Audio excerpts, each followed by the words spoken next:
시작하도록 하겠습니다.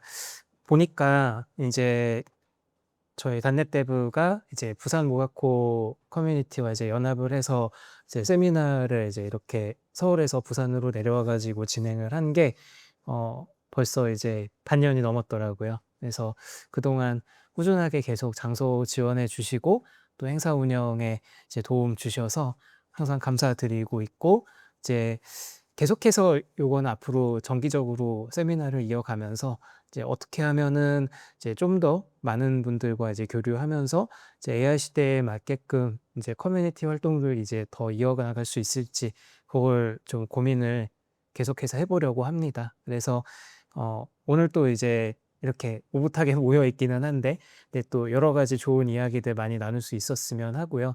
아이디어라던가 아니면 이런 부분들이 앞으로 좀 더 많이 문의가 되면 좋겠다. 꼭 단넷이라던가 아니면 뭐 특정 프로그래밍 언어에 대한 얘기뿐만이 아니라 요즘 뭐 이제 개발에 관련된 부분이나 혹은 이제 관심사라든가 이런 것들도 또 많이 이야기 나누면서 좀 더 이제 편안하게 이야기할 수 있는 그런 개발자들의 모임을 좀 만들어가면 좋겠다.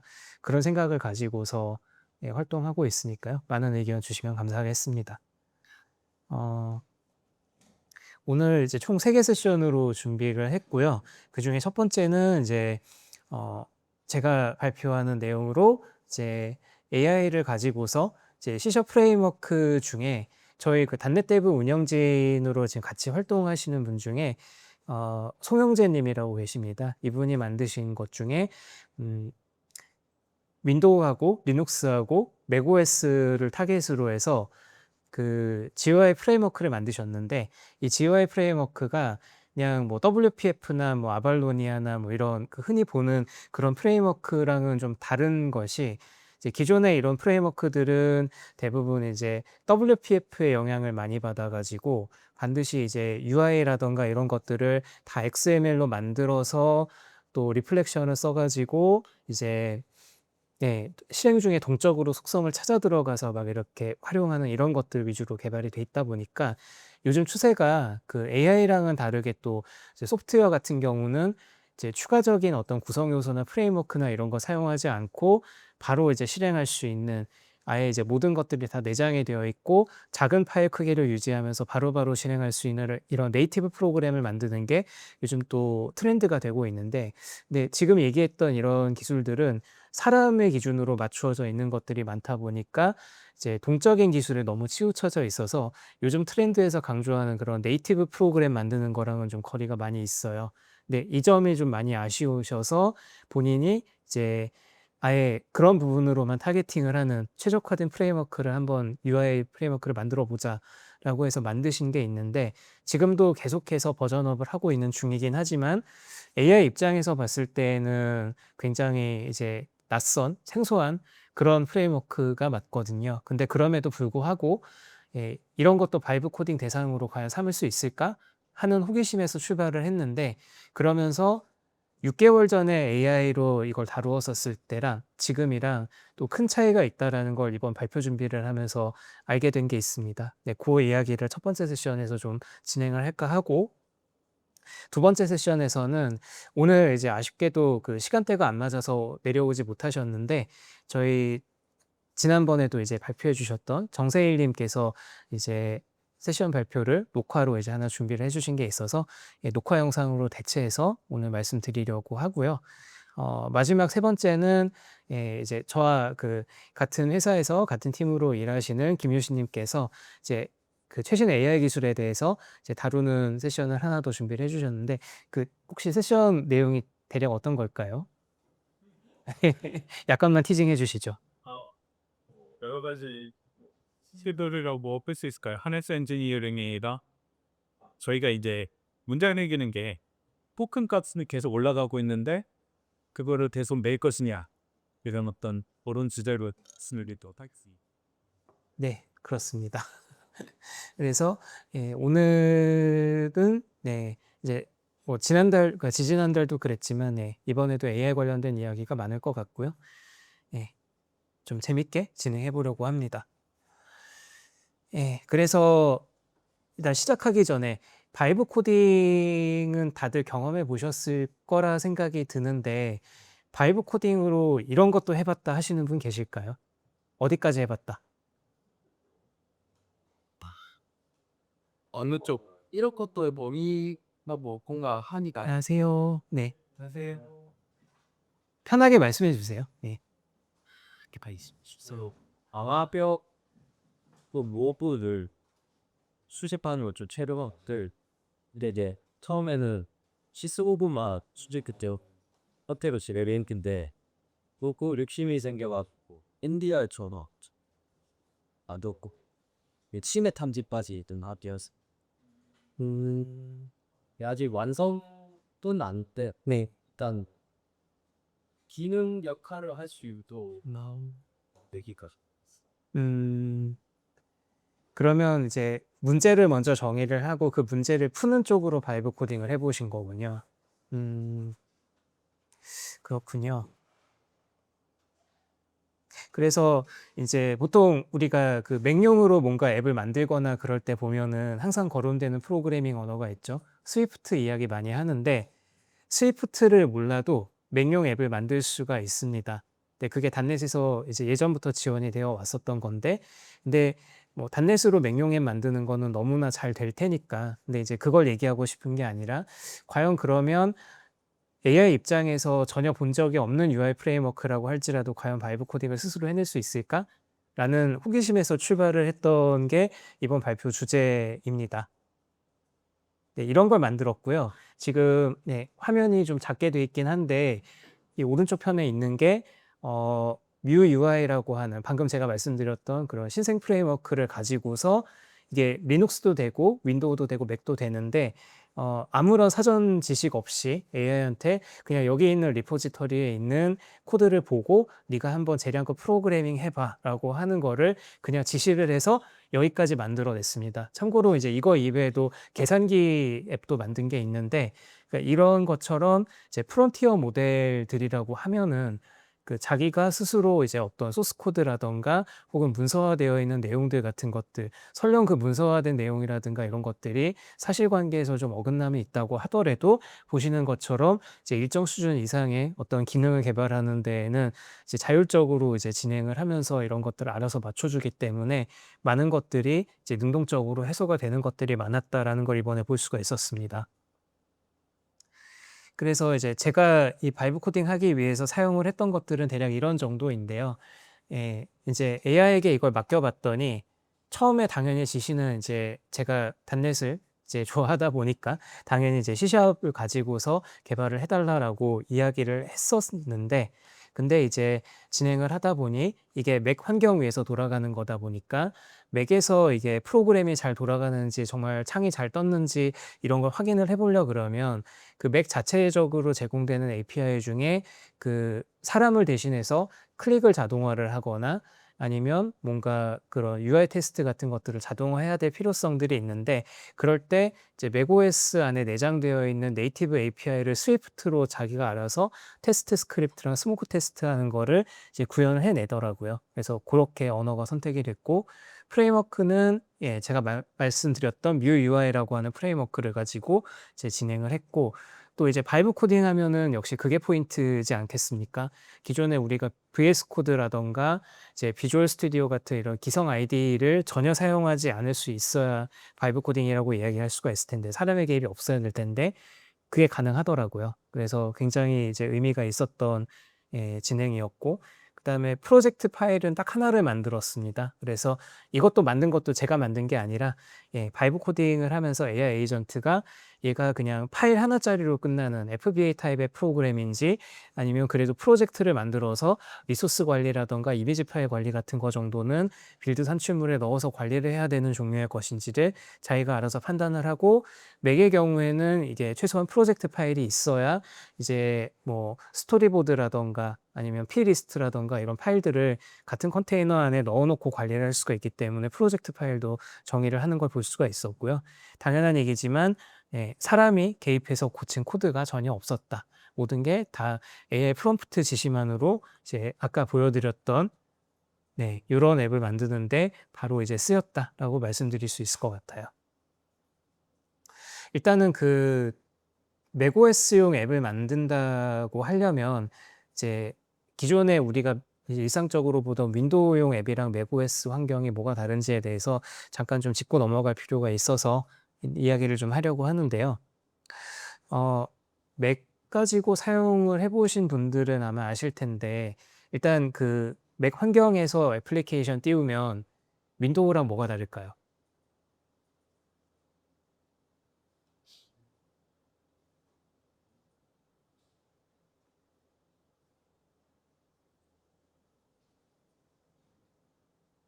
가장 큰 차이가 하나 있는데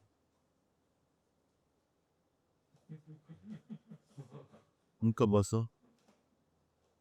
OS가 키다? 그 메뉴 있잖아요. 메뉴가 어디에 뜨죠? 상당 근데 그 MS 윈도우용 앱들은 어디 뜨죠? 오랜만에 위에 그쵸?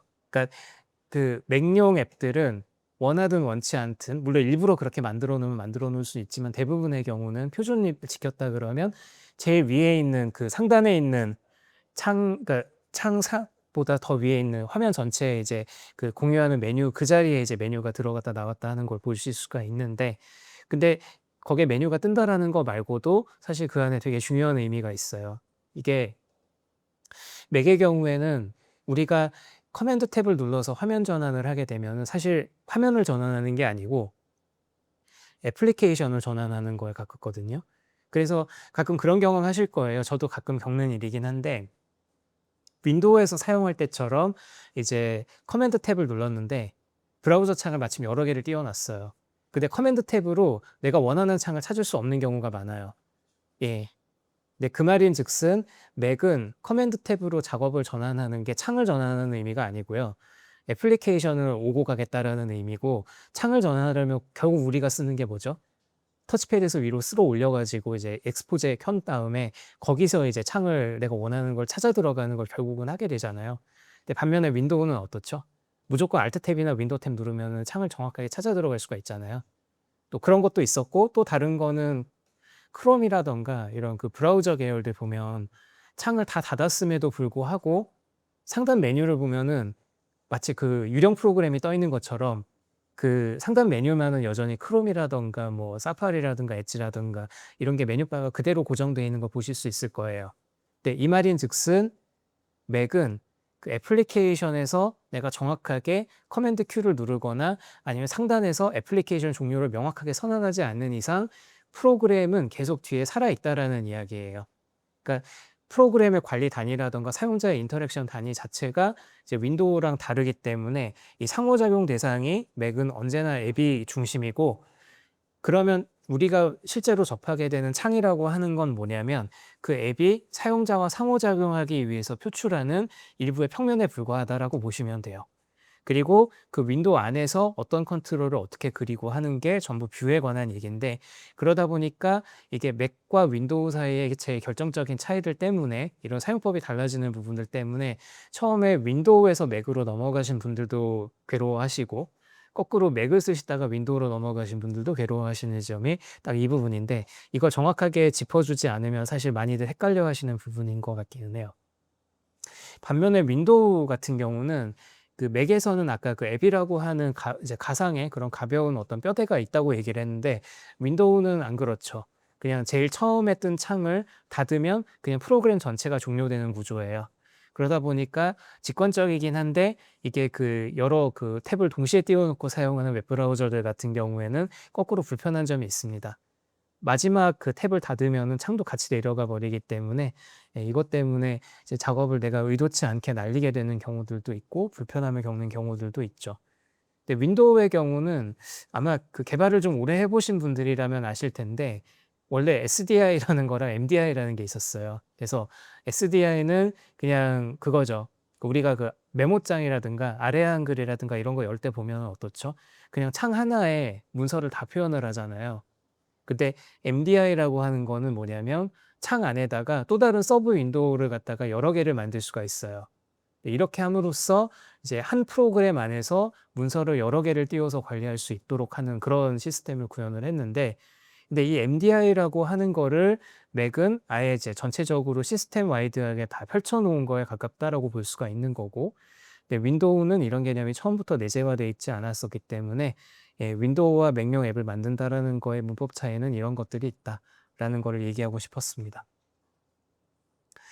그래서 이제 이 이야기를 이제 한 이유는 일반적인 .NET 프로젝트랑 다르게 이제 맥OS용 .NET 애플리케이션은 생긴 건 거의 비슷합니다. 프로젝트 파일이 있고 그다음에 메인 프로그램 파일이 main.cs 파일이 있는데 근데 이제 맥용이기 때문에 등장하는 파일들이 몇 개가 더 있습니다.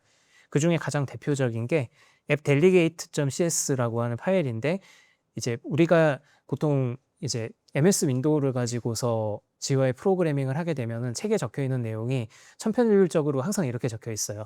메인 메서드로 시작을 한 다음에 윈도우를 초기화를 하고 메시지 루프를 등록을 한 다음에 while 루프를 타면서 메시지 루프에서 계속 쉴 새 없이 메시지 펌프질을 해야 된다라고 되어 있고 거기서 뭐 키보드 입력이 들어오면 키보드 받아서 처리하고 마우스 들어오면 마우스 받아서 처리하고 누가 어디 클릭했으면 뭐에 반응하고 이런 걸 다 한 땀 한 땀 코딩을 해줬어야 되는데 근데 이제 맥의 경우는 그렇게 되어 있지 않고 이제 메시지 루프에 대한 건 처음부터 이제 가려져 있어요. 가려져 있고 그냥 이제 초기화를 할 때 그 NS 애플리케이션이라고 하는 그 클래스에 이니셜라이즈로 초기화를 한 이후에 앱 딜리게이트라고 하는 거를 등록을 해주게 됩니다. 그러면 이제 앱이 처음에 시작이 되고 종료되고 그 다음에 파일 열기 요청이라던가 이런 맥OS 차원에서 시스템 수준에서 동작하기를 기대하는 그런 기본 이벤트들에 대한 거를 이 C# 파일에다가 코딩을 해놓게 되면은 스위프트도 마찬가지죠. 스위프트도 이런 개념이 있어서 이런 시스템 이벤트에 반응을 하는 최소한의 이제 코드들을 여기다가 집어넣게 됩니다.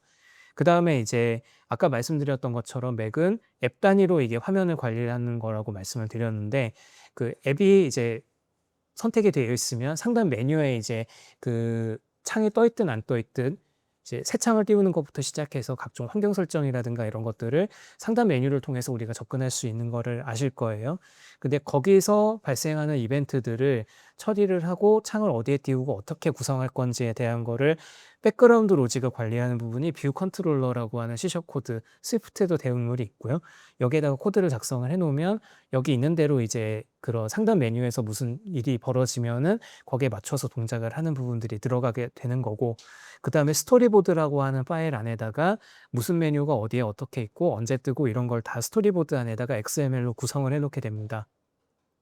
그리고 이제 윈도우에는 이게 뒤늦게 들어온 개념이긴 한데 맥의 경우에는 이게 초창기부터 개념이 있었어요. 무슨 개념이냐면 애플리케이션이라고 해서 그냥 관리자 권한이네 아니네 이런 정도로만 얘기를 하는 게 아니라 관리자 권한이 있어도 이 앱이 인터넷과 통신을 할 수 있는지 아니면 블루투스를 쓸 수 있는지 이런 그 세부적인 스펙들을 프로퍼티 리스트라고 하는 걸로 선언을 하고 정의를 할 수 있게 돼 있습니다.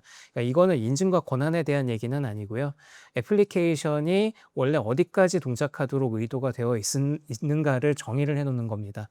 그러니까 이거를 무시하고 앱이 임의로 월권할 수 없도록 보호하는 측면의 그런 기능이기도 하고요.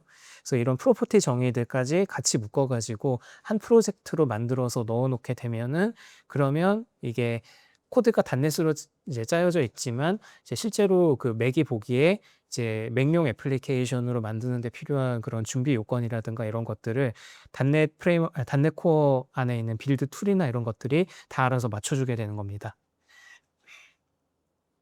실제 프로젝트 파일을 보게 되면은 거의 비슷하게 생겼는데 여기 지금 제가 빨간 줄로 쳐놓은 이 부분이 다른 부분입니다. 그래서 원래 우리가 그 표준 단넷 프로그램을 만들게 되면은 이제 타겟 프레임워크가 넷 10.0으로만 돼 있는데 근데 이 부분이 대시하고 맥OS라고 되어 있으면 맥용 애플리케이션을 만들기 위해서 필요한 제반 사항과 각종 빌드 도구들이나 이런 거를 다 알아서 맞춰주겠다라는 의미가 됩니다. 이렇게만 써놓으면은 이제 맥OS용 애플리케이션 만드는데 필요한 모든 요건들을 이제 단넷이 알아서 챙겨주게 되는 거고요. 그 다음에 중요한 거는 맥OS만 지원한다고 되는 게 아니라 최소 하한선을 정의를 해놓을 필요가 있거든요. 그러니까 최소 뭐죠? 이게 지금 이름이 기억이 잘 안 나는데 지금 나오고 있는 타워 버전 말고 그 앞에 뭐 엘 캐피탄이라든가 뭐 여러 버전들 모하비라든가 이런 버전들이 있었는데 최소한 이 앱이 이 OS 버전 이상은 돼야 실행할 수 있다라고 하는 요 최저선을 지정하는 것까지가 한 세트가 됩니다. 그래서 macOS 12.0 버전 이상에서 실행할 수 있는 애플리케이션이다라고 하는 거를 여기에 정의를 해두게 되면은 딱 거기에 맞춰서 이제 내부에 이제 macOS SDK라든가 이런 것들도 툴체인을 잘 갈아서 골라주게 되는 거고요. 그 다음에 이제 나중에 그 맥용 앱스토어에다가 앱을 배포를 할 때 이게 좀 뭐랄까 다른 곳들이랑 다른 점인데 안드로이드 같은 경우는 그런 제약이 좀 덜한 걸로 알고 있어요. 구글은 이제 그런 부분에 좀 덜 까다롭게 구는데 애플은 macOS든 iOS든 기본적으로 이제 그런 동적 런타임 라이브러리 사용하는 것들을 받아들이지 않도록 정책이 잡혀 있는 걸로 알고 있어요. 그래서 단넷으로 만들었든 자바로 만들었든 그거는 상관이 없고 좌우지간 애플리케이션을 실행을 할 때 별도의 그 가상 머신을 써가지고 애플리케이션을 로딩하거나 구동하는 형태로 이게 돼 있으면은 앱스토어에서 리젝을 먹이도록 돼 있거든요. 그래서 그거를 방지하기 위해서 최종적으로 애플리케이션이 나갈 때 실제로 애플리케이션을 구동하기 위해서 필요한 코드 이상의 다른 것들이 더 들어가지 않게끔 트리밍하고 AOT 처리하는 것들이 반드시 있어야 되는데 그거를 이 마지막에 트림 모드라고 하는 부분에서 지정을 해주게 됩니다. 그리고 이렇게 애플리케이션을 만들어 놓게 되면은 그 맥에서 앱 만들었을 때 우리가 그 응용 프로그램 폴더에 애플리케이션 있는 것들은 다들 보셨을 텐데 이거를 안에 들어가서 뭐가 있는지 까보셨다 하시는 분 계실까요? 일단 그 응용 프로그램 안에 있는 그 아이콘들이 퀴즈 하나 내볼게요. 압축 파일일까요? 디렉터리일까요?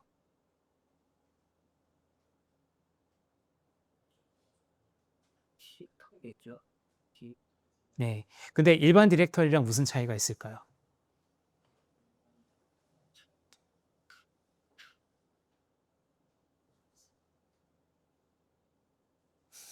다들 맥을 열심히 사용해 주시는 거에 비해서 이런 부분들은 잘 안 보시는 것 같더라고요. 네.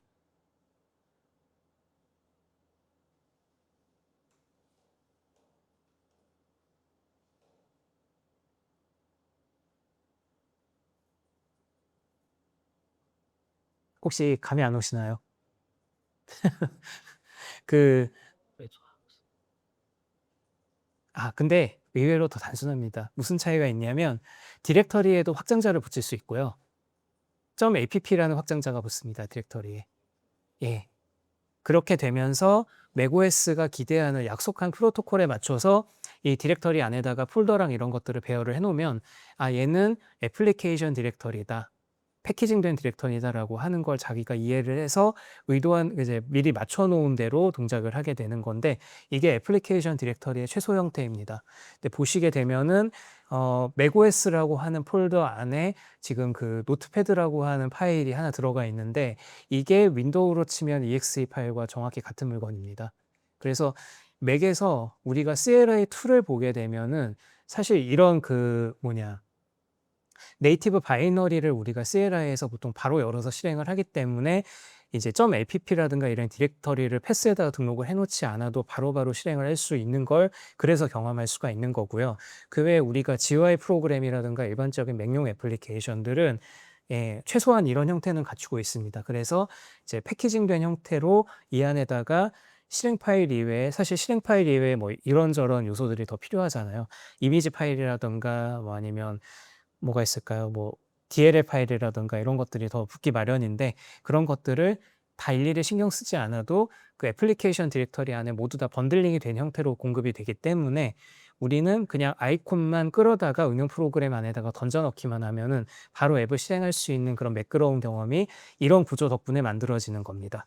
근데 거꾸로 말하면 애플리케이션마다 모든 번들링된 컨텐츠들이 다 분리가 돼 있기 때문에 통상적으로 우리가 경험하는 일반 윈도우 애플리케이션 대비 맥용 애플리케이션은 사이즈가 훨씬 큽니다.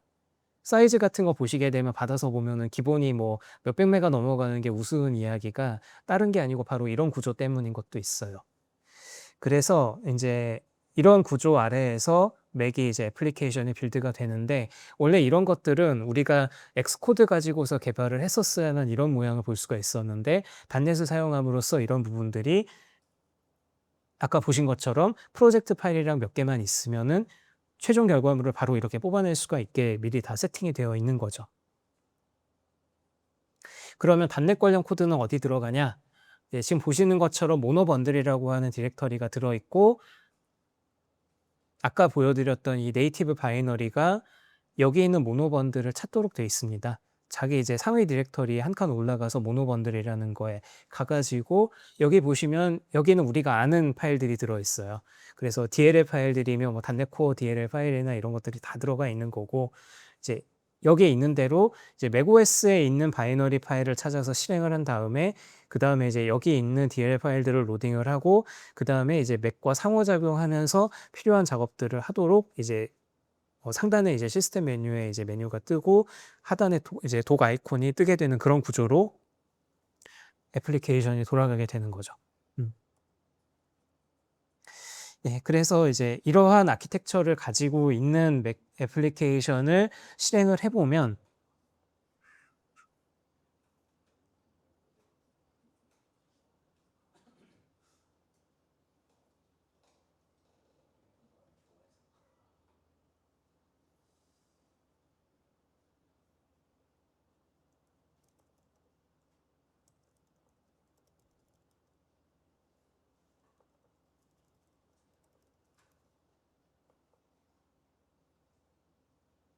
네, 이런 식으로 나타나게 됩니다. 그래서 상단에 보면은 이제 노트패드라고 하는 애플리케이션이 지금 떠 있는 상태로 나타나고 그 다음에 파일 에디트 포맷 뷰 이런 메뉴들은 일일이 다 만들지 않아도 사실 기본으로 이제 내장이 돼 있는 것들을 갖다 쓰는 것들도 있고 또 아닌 것들도 있습니다. 뭐 이런 윈도우나 헬프 메뉴 같은 것들은 내장 기능에 가까운 것들이고요. 그 다음에 네, 보시면은 제가 지금 커맨드 탭을 눌렀는데 예컨대 이렇게 비발디 창을 브라우저 창을 새로 열었어도 보시면 그렇죠? 여기 비발디가 창이 여러 개가 떠 있음에도 불구하고 하나밖에 안 나옵니다. 그러니까 이게 윈도우랑 맥이랑 가장 다른 부분인 거고요. 그래서 창을 결국 여러 개를 보고 싶으면 컨트롤 한 다음에 방향키 위로 누르면 이렇게 익스포제가 열리면서 여기서 내가 원하는 창을 결국 새로 찾아 들어가게 되는 이런 과정들을 거치게 된다라는 말씀을 아까 드린 거예요. 그리고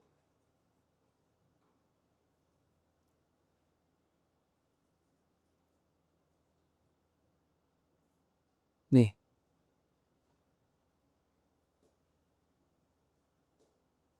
보통 우리가 이렇게 생긴 아이콘을 많이 볼 겁니다, 맥에서. 근데 제가 지금 그 파인더 옵션에서 확장자 표시라고 하는 기능을 켜놨기 때문에 .app라고 하는 확장자가 지금 디렉터리에 붙어 있는 걸 볼 수가 있고요. 근데 얘는 더블 클릭을 하면 그냥 앱이 바로 실행이 돼 버리기 때문에 얘를 보고 싶으면 패키지 내용 보기라고 하는 걸로 열면은 따로 창이 열리면서 실제로 이 안에 들어있는 디렉터리 안에 들어있는 파일들 내용이라든가 이런 것들이 여기 나타나게 되는 겁니다. 다른 것도 볼까요? 예, 엑스코드도 그냥 이게 거대한 그냥 바이너리 뭉치라고 생각하기가 쉬운데 심지어 사이즈도 11.54기가나 됩니다. 네, 이게 굉장히 큰데 이게 단일 프로그램이 이렇게 클릭 없잖아요. 보면은 예, 이 안에 뭐가 들어가 있냐면 네, 디벨로퍼에 툴즈에 뭐 이런 도구들 다 들어가 있고 예, 실제 이 맥OS 바이너리 파일 자체는 79KB밖에 안 됩니다. 예. 나머지는 지금 보시면 프레임워크들이 엄청 많거든요. 예. 그러니까 이게 맥과 윈도우 애플리케이션 간의 가장 큰 사상 차이라고 말씀드릴 수 있을 것 같아요. 뭐 그것만 있는 게 아니고 뭐 쉐어드 프레임워크, 시스템 프레임워크 이런 것들이 다 들어있는 거죠. 그러니까 얘는 비유를 하자면 무슨 느낌이냐면 우리 왜 비주얼 스튜디오에서 그 윈도우 개발 환경 구축할 때 윈도우 SDK를 따로 설치하지 않습니까? 예. 근데 윈도우 SDK가 엑스코드는 맥OS SDK가 엑스코드 안에 그냥 번들링이 되어 있는 거고요. 이걸 갖다가 쓰겠다라는 이야기입니다. 그래서 가끔 보면은 몇몇 커맨드 라인 툴들은 엑스코드를 설치해 주세요라고 하는 이유가 엑스코드 안에 있는 거를 갖다가 zip 파일을 풀어서 뭘 하겠다라는 뜻이 아니고요. 지금 보시는 것처럼 이렇게 디렉터리 안에 패키징 되어 있는 SDK를 불러다 쓰겠다라는 의도로 예, 그런 것들을 종속성을 요구를 하고 있는 거다라고 보시면 될 것 같습니다.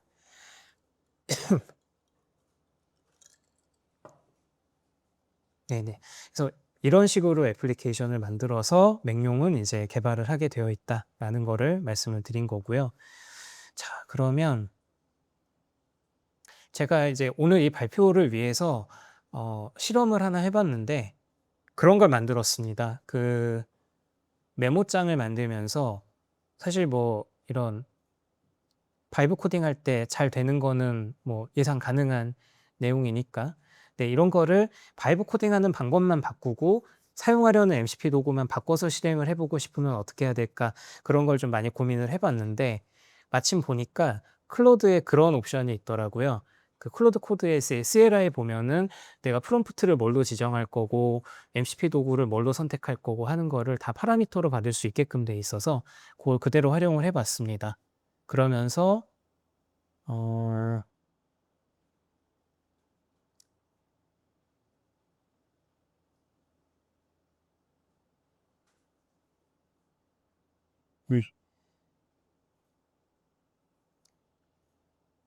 그 사실 그 클로드 코드가 우리가 그냥 겉보기에는 모든 메시지들을 그냥 콘솔에다가 따발따발 써내는 것 같은데 실제로는 이 안에 되게 많은 정보들이 들어있어요. 그래서 AI가 지금 무슨 작업을 백그라운드에서 하고 있고 어떤 일을 지금 처리하는 중이고 하는 그런 모든 세부 사항들을 다 그 이벤트 로그 같은 걸로 남겨놓는데 이거를 그 덤프를 뗄 수 있는 기능이 있어서 그런 걸 덤프를 떠놓으면 아 이게 AI가 내부적으로 도구를 어떤 기준으로 선택을 했고 어떤 식으로 돌아간다라고 하는 것들을 다 확인을 할 수가 있습니다. 그래서 바이브 코딩이 그냥 사람은 간단하게 지시를 하면 되는 일이긴 하지만 내부적으로 어떤 일이 발생하고 있고 특히 저처럼 이제 AI의 도구를 증강을 하는 거에 관심이 있는 사람의 입장에서는 이런 그 바이브 코딩의 내부 이제 그 해석이라던가 도구 선택 기준이라든가 이런 것들을 아는 게 하네스 엔지니어링 관점에서 되게 큰 어떤 힌트가 될 수가 있겠다라고 생각을 해서 아예 이런 부분들을 전문적으로 그 캐치를 할 수 있는 실험 도구를 만들어 보자라고 해서 이번 발표를 위해서 간단하게 툴을 만들어 봤고 돌린 결과가 이제 이렇게 나타나 있습니다. 참고로 지금 여기 있는 내용들은 제가 그 슬라이드 후반부에다가 GitHub 리포지터리 링크를 따로 올려놨는데 거기서도 이 로그들을 보실 수 있으니까 뭐 클로드 코드 가지고 자동화하는 거에 관련해서 혹시 관심 있으시다 하면은 예, 따로 한번 보시면 좋을 것 같고요. 이거는 아마 제 생각에는 코덱스에도 비슷한 기능이 있지 않을까 싶습니다. 예. 그래서 CLI 툴이 그냥 단순히 커맨드 라인에서 화면을 편하게 예쁘게 꾸며준다라는 거 이상의 의미를 가진다라는 것도 같이 봐주시면 좋을 것 같아요. 그래서 제가 오늘 후반부에서 하고자 하는 얘기는 이겁니다. 6개월 전에 저는 그 아까 보여드렸던 그 바이브 코딩 관련해서 이제 뮤 UI를 가지고서 처음에 그 메모장 앱을 그때도 만들어 달라고 한번 요청을 했었고 6개월 전에는 그 오프스 버전 몇이었었을까요? 그때가 4.6? 그 4.5, 4.6 그쯤인 것 같아 맞죠? 예. 근데 그때만 해도 어떤 일이 있었냐면은 그 뮤 UI를 가지고서 GitHub 리포지터리 주소 찍어주고 이걸로 메모장 앱 한번 만들어봐라고 지시를 했는데 자기가 임의로 오프스였었어요. 심지어 오프스였는데도 불구하고 자기가 막 임의로 그냥 뭐 얘도 GUI 프레임워크이니까 뭐 WPF나 뭐 윈폼에 있는 거랑 뭐 이름이 비슷하지 않을까 해가지고 그냥 막 찍어 맞추기로 때려 맞추기로 해가지고 자기가 막 이제 코딩을 이제 한 다음에 당연히 빌드를 하게 되면 에러가 와장창 나겠죠. 근데 이제 그 에러가 나는 거에 대해서 몇 번 분석을 해보다가 이제 자기가 탐침을 할 수 있는 코드를 작성하지 않고 그냥 그 WPF로 회귀를 해버리는 예, 그런 특징을 보였었습니다. 오프스라고 할지라도 그랬는데, 근데 최근에 오프스 5가 나오고 심지어 소넷 5도 약간의 그런 차이점은 있긴 하지만 둘 다 어떤 경로를 탔냐면 지금 내가 사용하려고 하는 단넷 라이브러리에 대해서 정확하게 이해를 할 수 있도록 탐침을 하는 동작을 새로 넣었더라고요. 그래서 이제 프로빙이라고 하는데 이 프로빙 과정을 수행을 하는 별도의 프로그램을 똑같이 C샵으로 만들어서 단넷에 있는 그 API를 써가지고 내가 사용하려고 하는 라이브러리에 무슨 메서드가 있고 무슨 클래스가 있고 또 어떤 주석을 달고 있는지 이런 것들을 자기가 스스로 판단을 해가지고 자율적으로 이제 프레임워크 사용법을 이제 파악을 한 다음에 거기에 맞춰서 아까 보여드렸던 그런 메모장 앱을 만들었는데 이게 불과 6개월 사이에 일어난 일이거든요.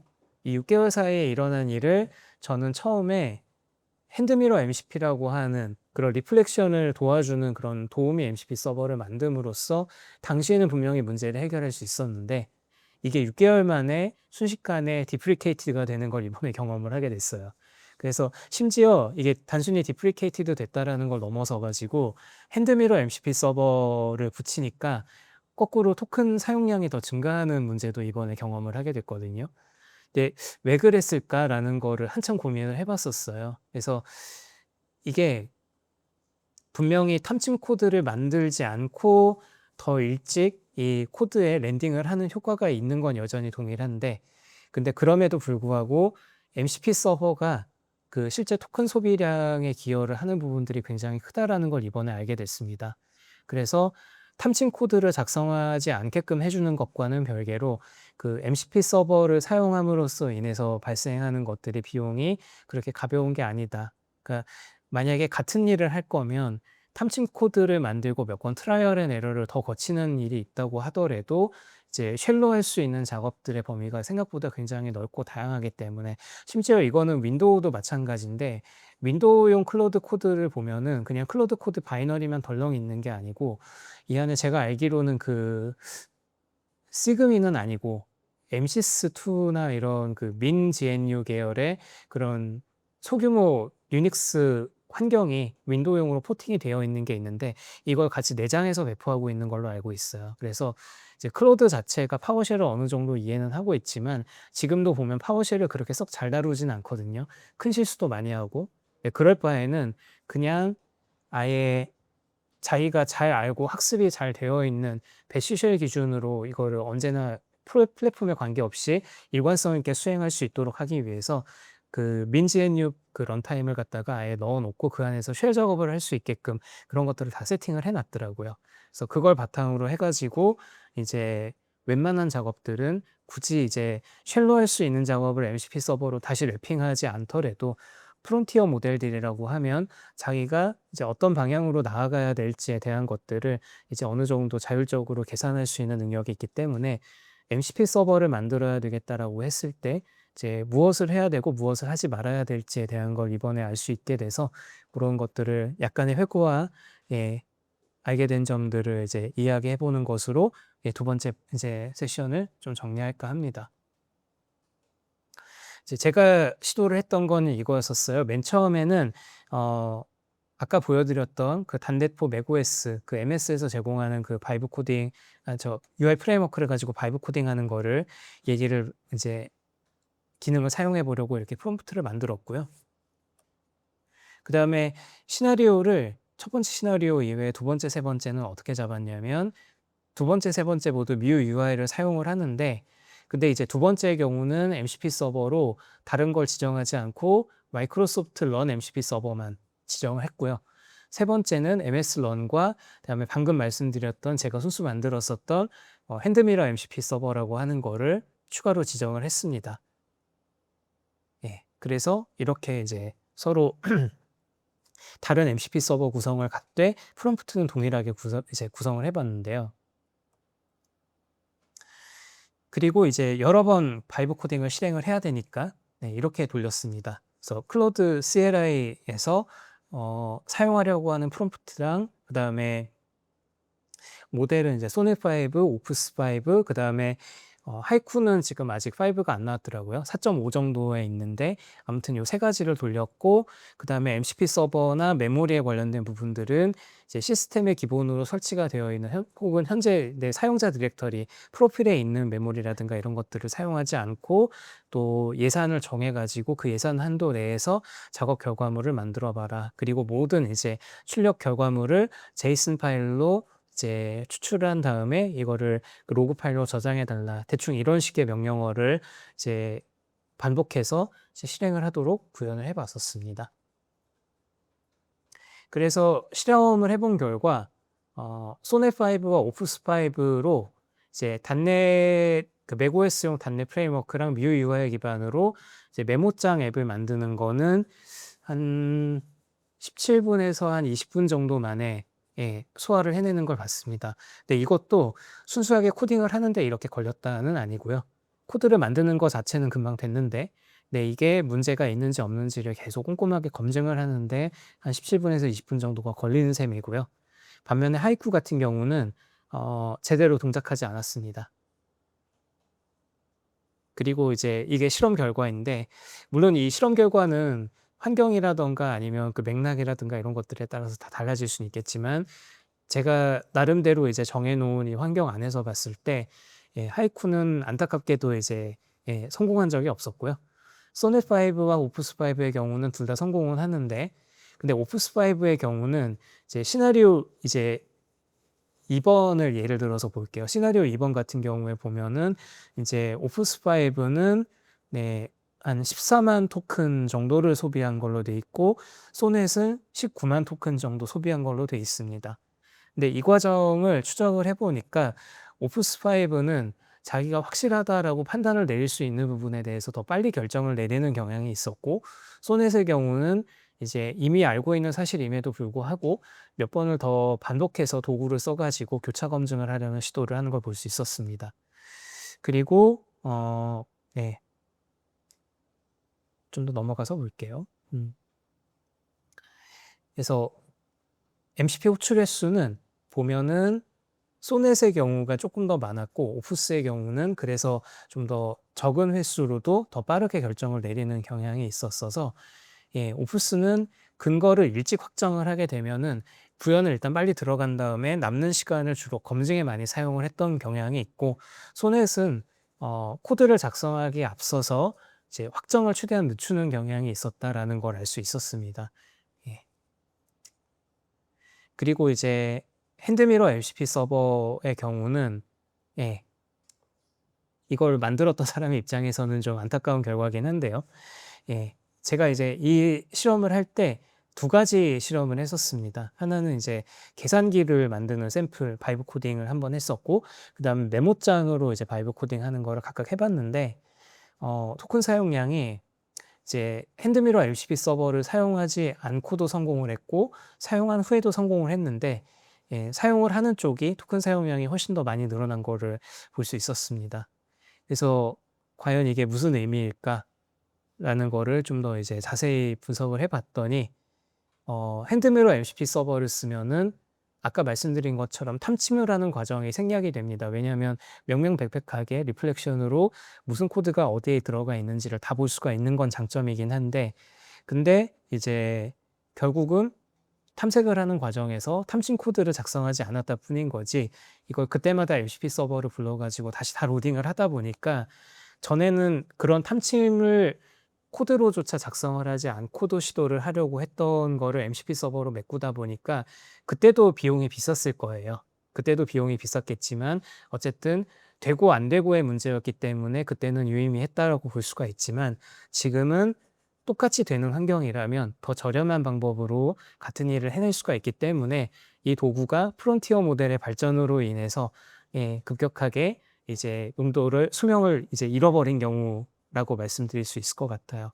그래서 이전에도 충분히 좋았지만 앞으로 가면 갈수록 쉘로 해낼 수 있는 일들의 범위가 더 넓어질 거고, 더 판단을 길게 장시간 동안 할 수 있는 그런 발전 양상을 띠고 있기 때문에, 과연 MCP 서버로 그럼 뭘 만들어야 될까라는 거를 발표 말미에 이제 제가 준비를 하면서 좀 리서치를 해봤습니다.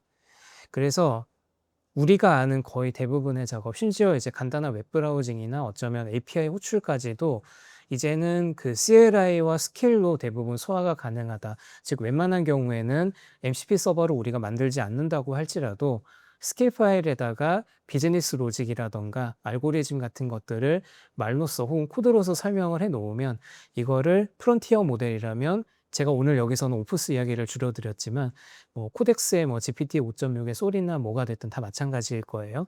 그래서 CLI 도구를 무엇을 사용할 수 있게끔 열어놨는지와 그리고 이걸 어떻게 활용할 수 있는지에 대해서 이야기를 해주는 게 개발 워크로드를 AI에 접목을 하는 데 있어서 제일 중요한 요소가 될 것이다 라는 결론을 얻을 수 있었습니다.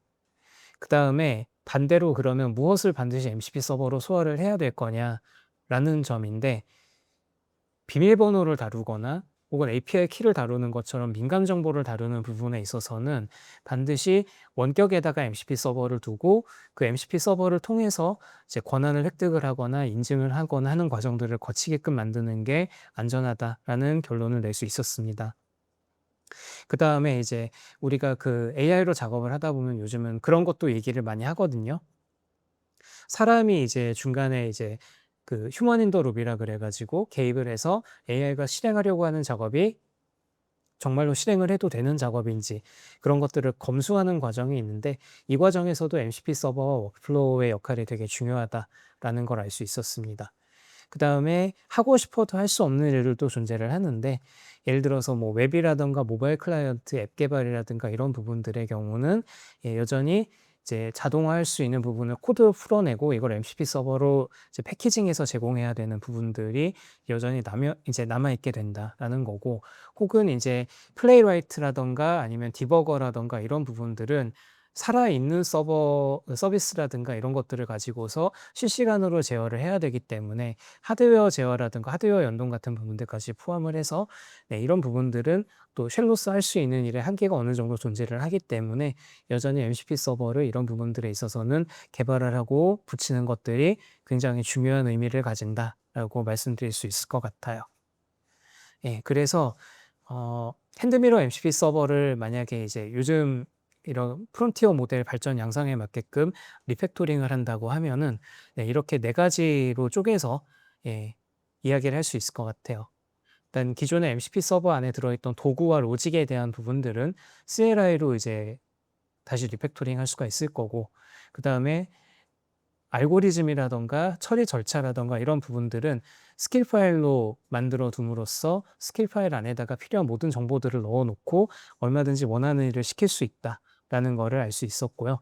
그 다음에 결국 그러고도 남는 거는 이게 정말 잘 돌아가는지 아닌지 평가하는 부분들은 검증을 이제 사람이 해야 된다라는 것들은 여전히 남는 부분이다라는 걸 알 수 있었습니다. 그래서 앞으로 이제 MCP 서버를 만든다고 하면은 적어도 이 네 가지 케이스는 벗어나서 MCP 서버를 고민을 하고 설계를 하는 것이 맞겠다. 그리고 기존에 만들어 놓았던 MCP 서버들은 이제 이 네 가지 크리테리아 안에서 봤을 때 대부분의 경우는 이제 최일 기반의 자동화로 거의 다 대체가 될 것이다라는 거를 이번에 알 수 있었던 점이 뜻깊었다고 생각을 합니다. 그래서 이제 앞으로는 이제 AI 기반으로 바이브 코딩을 할 때 도구의 지원을 받을 때 무엇을 더 신경 써야 되는가라는 거를 이제 생각을 많이 해봤는데 결국은 이제 우리가 평소에 가지고 있었던 개발 도구나 혹은 CLI 도구를 어떻게 하면은 더 잘 쓸 수 있도록 AI가 잘 쓸 수 있게 포장을 해주고 그다음에 이걸 스킬로 만들 거냐가 작업 자동화를 AI로 하는 데 있어서 굉장히 중요한 성패를 가르는 요소가 될 거다라는 걸 이번에 알 수 있어서 뜻깊은 경험이었다라고 마무리 지을 수 있을 것 같습니다. 그래서 발표 자료는 제가 그 단넬 유니버스 홈페이지에다가도 올려놓을 예정인데 만약에 이제 지금 이 실험했던 리포지터리의 내용이라던가 혹은 코드 샘플 자체 혹은 뮤 UI에 대해서 이제 관심 있다 하시는 분들이 계시면은 저한테 따로 요청을 주시거나 이 발표 자료를 나중에 따로 확인을 하시면은 여기서 코드들을 모두 보실 수 있으니까 겸사겸사 봐주시면 좋을 것 같습니다. 제가 준비한 내용은 여기까지고요. 감사합니다.